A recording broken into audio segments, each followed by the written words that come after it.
Welcome back to the channel. I'm Captain Gerald Lewis, or Coach Gerald Lewis.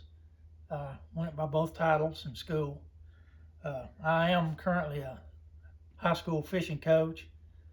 Uh, we fish here in Kentucky. This weekend, I got a lot of notifications by phone and by text about the Bassmaster tournament on Guntersville. And it was about a bait that I mentioned in my very first video, which is the grub. This is what won the tournament. And this just happens to be one of my favorite all-time baits to catch smallmouth with. I've caught a lot of big smallmouth with this particular bait. What I was going to go over is how to use this bait in what scenario and what conditions you might find. Preferably, I've caught most of the fish that I used the grub on with a 1/4 ounce head. And I think it's a number 2 hook or a number 1. And also, I've caught a lot, depending on the line size, you have to adjust the weight of the bait itself. I've also found out in one trip I was by myself, I went through 6 or 7 different colors of a grub. I was getting a lot of hits, and they was hitting really hard, but they just wouldn't take. So I started putting dye, like this type of dye on it, and I started dyeing the tip of the tail and then the whole tail, trying to get hits. And what they was done was taking just the chartreuse off, no matter what color I was using. So I stopped to see what's going on. I sat down in the boat, I pull out all the colors, and I noticed the color that I was getting the most vicious hits on was a pumpkin green, but with the chartreuse on the tail. But still at that, they were ripping the tail completely off the bait, more so than they were the other baits.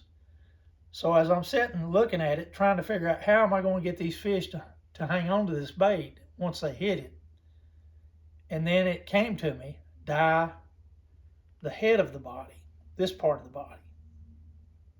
So I stuck the entire bait down in the, without the hook obviously, down in the dye, and then inserted the hook. Now I've got a green tail. And what happened then, my very next cast was a 22-inch smallmouth. And then the rest of the day was wild. I caught numerous smallmouths from 18 to 20 inches, and then I got a largemouth that was over 22 inches. And it was huge, and it put up a really good fight. So I had 2 really big fish that day by myself. And so I wanted to kind of go over that with you, what the scenario I'd found. And it didn't matter particularly the line size that day. It was just how the bait was colored and where the color needed to be.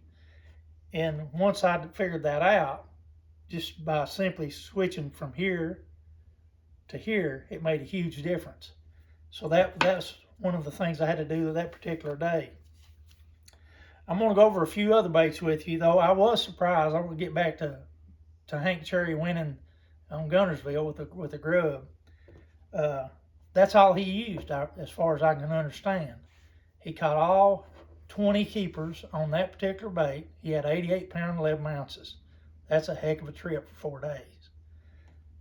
Now, another bait that I use in the wintertime, this was a Moon Eye jig head. And this is a farmer bait. And it's called a spunk shad. This is a spunk shad. Now, a lot of times the fish will like it. It's just a straight tail, and it wiggles when you're reeling it in. And I generally use this on 5 and 6 pound test line, and sometimes 4. And if they're hitting this but they're not taking it, then what I'll do is I'll take pencil dye. This is lime, and I'll just put it. You got rings in the back here, and I'll put it either on this very tip right here, which is about a 1/4 inch long, or I'll do all these rings and the tip. and I'll dye that and try to catch them that way. And usually they'll hit it one way or the other. They like this when they get really finicky, or if they really are beginning to not take anything. When you're throwing and casting, they just won't hit, then they generally will hit this. If that's not working, then I switch to this. This is a 3/16 round head. It's a Kitech swim head with a little hook, and this is just a basic straight worm. Use this on 4, 5, and 6 pound test line. And you can use it if you got a bait caster that'll throw it. And there's not a lot that will, but I've got bait casters that will throw this no problem. Or spinning rods, spinning reels. And you throw this little thing, and all I do with this, I don't. It's not a shaky head. I throw it out. I let it start sinking to a count of 3, 4, 5, depending on what depth of water I'm in, and I slowly retrieve it back. And I've had some incredible days when they wouldn't hit anything else, they would hit this. Now, as I did in my first video, I said this is my favorite bait of all time for smallmouth, and it still is. And this is the grub. Hank Cherry won with chartreuse, but now he was catching largemouth. But smallmouth love this, and I've caught them on chartreuse. Don't get me wrong. If I don't use this color, which is pearl white, I use chartreuse pepper, preferably after the white. And then if that's not working, smallmouth will always hit pink, and you can catch some really good fish on pink grubs or pink, anything pink really, it doesn't matter. And then here is another bait that I use, especially in the wintertime, but it works good all year long. It's a Kitech swim bait. This one's a 3.3, and it's got a moon eye jig head. Now, the moon eye comes in many different colors. I try to match it with the bait that I'm throwing. So you can see I've got white and white right here. And then sometimes I'll change this head there's a black with the white, so it gives it more of a small shad look. And so that's another technique that I'll do. The rod that I like to throw for catching smallmouth in particular is a rod that has a lot of load potential on the rod itself. When the fish hit it, they tend to load up on the rod and they don't know you're there yet. It gives you about a half a second to a full second to decide whether to set the hook or not. And that's how, as far as a bait catcher, that's how I operate. And then with a spinning rod, they pretty much will load those, and all you got to do is swing. You don't swing hard, but you need to set the drag correctly, especially for smallmouth. Because smallmouth will go crazy once they're hooked, and which makes it very, very interesting and fun trip when you fish strictly for smallmouth. If you'll check out my videos, and I'm sending out some shorts, and I'm going to start sending out pictures on my shorts of short videos of fish I've caught over the past 2 years, and I might go back even further.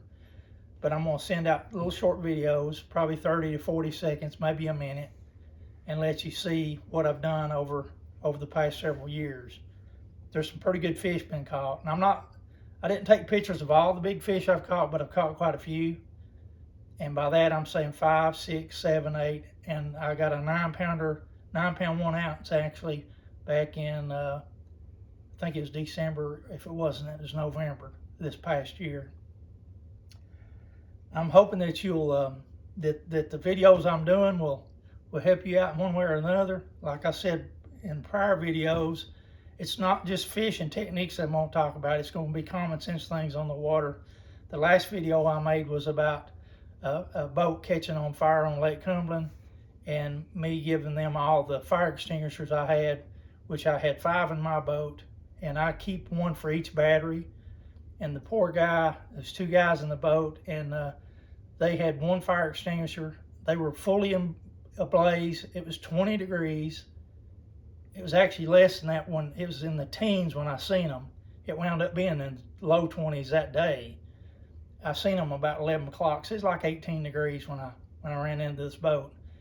And they used all of my fire extinguishers, but they did put the fire out. Then I towed them back in. And the gentleman asked me, at the time I was in my 30s, he was in his 50s. He said, "Son, why did you have so many fire extinguishers?" And I told him the reason being is I carry one for each battery. And I'm just telling you that for your own personal benefit. You might want to think about it, because safety on the lake, especially in the wintertime, is priority one.